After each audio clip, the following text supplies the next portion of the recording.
நேர்காணலை எப்படி அணுகணும் அப்படின்னு அந்த மேடம் சொல்லி கொடுத்தது ரொம்ப ஆழமாக பதிவாச்சு. அப்புறம் ஆர்மி ரெக்ரூட்மெண்ட் போனேன். 5 நாள் நடக்கும் அந்த ரெக்ரூட்மெண்ட். 5ஆவது நாள் பேர் கான்ஃபரன்ஸ். அந்த கான்ஃபரன்ஸில் இது மாதிரி ஒரு இன்டர்வியூ மாதிரி நடக்கும். அவங்க சொல்லி கொடுத்தது எல்லாத்தையும் நான் அப்படியே அந்த இன்டர்வியூவில் செஞ்சு பார்த்தேன். அதில் எது சரி எது தவறு எல்லாம் முடிச்சுட்டு அந்த கமாண்டிங் ஆஃபீஸர் சொன்னார், நீங்கள் ஓவர் குவாலிஃபைடாக தெரியுறீங்க.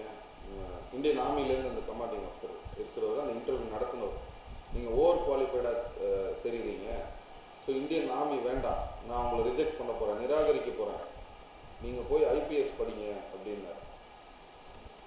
முதல்ல ஏன்னா இந்த சினிமாலாம் பார்த்தேன், அதனால வந்தேன்னு சொன்னேன் இல்லையா. பட் எனக்குள்ள நான் இந்த பரீட்சையை பாஸ் ஆகிற அளவுக்கு அறிவு நம்மக்கிட்ட இல்லை, தகுதி நம்மக்கிட்ட இல்லை அப்படின்னு தைரியம் இல்லை. ஆசை இருந்துச்சு, அப்ளிகேஷன்லாம் போட்டேன். பட் அதுக்கான ப்ரிப்பரேஷன் எதுவுமே பண்ணல. அது ஃபஸ்ட் அட்டெம்ப்ட் எழுதினேன், சும்மா ஒன்றுமே இல்லாமல் ஒரு 20 கொஸ்டின் என்னமோ தான் தெரிஞ்சுது, மற்றது எதுவுமே தெரியல. அது சும்மா போய் ஏதோ எழுதி பார்ப்போன்னு எழுதிட்டு வந்தேன் ஃபஸ்ட் அட்டெம்ப்ட்.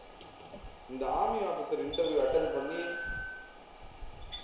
நீங்கள் ஐபிஎஸ் படிக்கலாம், உங்களுக்கு இங்கே வேலை இல்லை அப்படின்னு அவர் சொல்லும் பொழுது, அவர் அனுபவம் வாய்ந்த ஒருத்தர் நமக்கு சொல்கிறாரு, இப்போ நம்மளால் போய் இந்த தேர்வை எழுதி கிளியர் பண்ண முடியும்னு அப்போ தான் தன்னம்பிக்கை வந்தது.